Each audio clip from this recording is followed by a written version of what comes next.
Subscribe பண்ணாதவங்க subscribe பண்ணுங்க. அப்படியே பக்கத்துல இருக்க பெல் ஐகானையும் பிரஸ் பண்ணுங்க. துலாம் ராசி ஆவணி மாத ராசி பலன்கள்.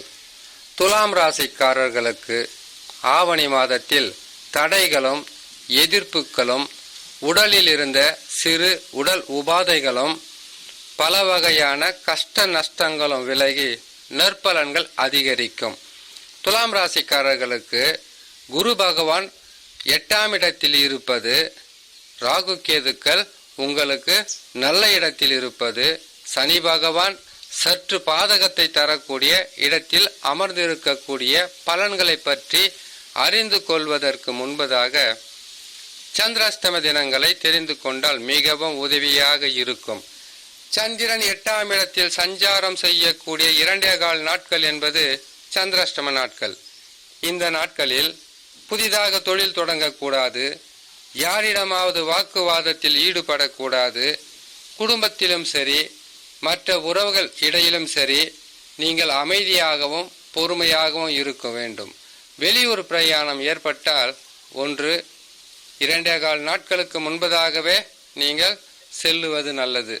தவிர்க்க முடியாத சூழ்நிலையாக இருந்தால் 2.25 நாட்கள் மட்டும் பொறுமையாக இருந்தால் மிகவும் சிறப்பாக இருக்கும். சரி, சந்திராஷ்டம தினங்களை பார்க்கலாம். 25/8/2024 ஆவணி மாதம் 9ஆம் தேதி ஞாயிற்றுக்கிழமை இரவு 4:25 ரிஷபராசியில் சந்திர பகவான் சஞ்சாரம் செய்யும் போது சந்திராஷ்டம தினங்கள் ஆரம்பமாகும். இந்த நாட்களில் பொறுமை, நிதானம், வண்டி வாகனங்களில் மெல்லமாக செல்லுவது மிகவும் அவசியமாக இருக்கும். சந்திராஷ்டம தினங்களில் இருந்து விடுபடக்கூடிய நாட்களை பார்க்கலாம். 28/8/2024 ஆவணி மாதம் 12ஆம் தேதி புதன்கிழமை காலை 8:38 மிதுன ராசியில் சந்திர பகவான் சஞ்சாரம் செய்யும் போது சந்திராஷ்டம தினங்களில் இருந்து விடுபடக்கூடிய நாட்களாக இருக்கும். இம்மாதத்தில் கிரகங்கள் தரக்கூடிய பலன்களை பற்றி பார்க்கலாம். அதற்கு முன்பதாக துலாம் ராசிக்காரர்களுக்கு இந்த ஆவணி மாதத்தில் சூரிய பகவான் ஆட்சி பெற்று 11ஆம் இடத்தில் சுக்கிரனுடன் சேர்ந்து இருப்பது பொன்பொருள் சேர்க்கை. ஏன்னு கேட்டீங்களாக்கா, அஷ்டமத்தில் குரு பகவான் இருக்கும்போது பொன்பொருள் சேர்க்கை என்று சொல்றதை விட பழைய நகைகள் இருந்தால் அது நீங்கள் கொடுத்துட்டு புதிய நகைகள் வாங்குவதும், அல்லது உங்கள் கையில் இருந்த பொன்பொருளை நீங்கள் யாருக்கிட்டையாவது கொடுத்துருந்தாலோ அல்லது நீங்கள் பேங்க்கில் ஏன்னா கொடுத்துட்டு இருந்தால் கூட அதை மீட்டு கொண்டு வருவதற்குண்டான வழி இருக்கும். காரணம், 11ஆம் இடத்தில் 11ஆம் ராசியில் சூரிய பகவான் ஆட்சி பெற்று அமருகின்ற ஒரு மாதம் என்பது உங்களுக்கு மிகப்பெரிய ஒரு நற்பலன்களை கொடுக்கும். தொட்டது துலங்கும், நினைத்தது நடக்கும். வரவேண்டிய காசு பணம் எதுவாக இருந்தாலும் உங்களுக்கு மன நிம்மதியை கொடுக்கும்.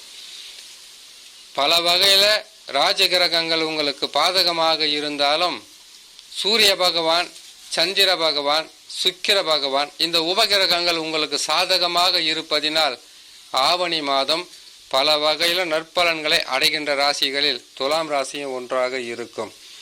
சரி, துலாம் ராசிக்காரர்களுக்கு சனி பகவான் வக்ரம் பெற்று கும்பராசியில் 5ஆம் இடத்தில் அமர்ந்திருப்பது பாதகமல்ல. சென்ற சில மாதங்களுக்கு முன்பதாக ஏற்பட்டிருந்த கஷ்ட நஷ்ட துன்பங்களிலிருந்து விடுபடுவதற்குண்டான வழியாக இருக்கும்.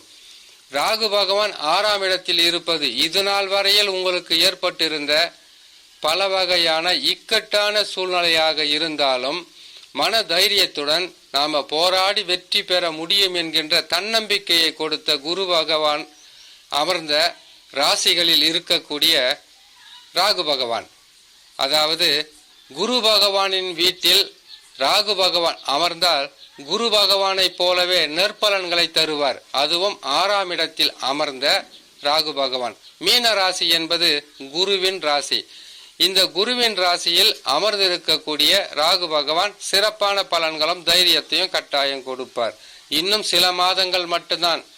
குரு பயிற்சி ஆனவுடன் பல வகையான நற்பலன்கள் என்பது துளாராசிக்காரர்கள் பெற்றே ஆகலாம்.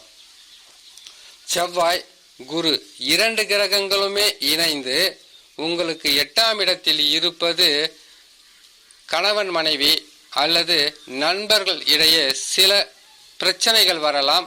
பொறுமையாக இருந்தால் அதிலிருந்து மீண்டு வரலாம். கணவன் மனைவிக்குள்ள சில கருத்து வேறுபாடுகள் வருதுன்னு கேட்டிங்களானாக்கா, உங்களுக்கு ஏற்கனவே இருக்கக்கூடிய நண்பர்கள் வழியில் சில பிரச்சனைகளால் குடும்பத்தில் குழப்பங்கள் ஏற்படும். பொறுமையாக இருந்தாலே போதும். துலாம் ராசிக்காரர்கள், புதன் பகவான் துலாம் ராசிக்காரர்களுக்கு 10ஆம் ராசியில் அமர்ந்து, அதாவது கடக ராசியில் அமருவது தொழிலில் அதிகப்படியான வேலையும் வருமானமும் எதிர்பாராத திடீர் தனலாபங்களும் கிடைப்பதற்குண்டான வாய்ப்புகள் இருக்கும். சூரியன் சுக்கிரன் இணைந்து 11ஆம் இடத்தில் இருப்பது நற்பலன்கள் அதிகரிக்கும். குடும்பத்தில் ஏற்பட்டிருந்த பல வகையான சிக்கல்களுக்கெல்லாமே பொருளாதாரமே ஒரு காரணமாக இருந்திருக்கும். இந்த ஆவணி மாதத்தில் பொருளாதார உயர்வு கட்டாயம் உண்டு. கேது பகவானை பொறுத்தவரையில் உங்களுக்கு 12ஆம் ராசியில் அயன சயன போக விரயஸ்தானத்தில் அமர்ந்திருப்பது நற்பலன்களை உங்களுக்கு தராவிட்டாலும் கெடு பலன்கள் கேது பகவானால் கிடைக்காது, இருக்கவும் இருக்காது. ஆகையால் துலாம் ராசிக்காரர்கள் இந்த ஆவணி மாதத்தில் மிகவும் சிறப்பான பலன்களை பெறக்கூடிய ராசியாகவே இருக்கும் என்று சொல்லி இன்னொரு நல்ல பதிவில் உங்களை நான் சந்திக்கிறேன். நன்றி, வணக்கம். மேலும் தகவலுக்கு எங்கள் சேனலை மறக்காமல் சப்ஸ்கிரைப் பண்ணுங்கள். நன்றி.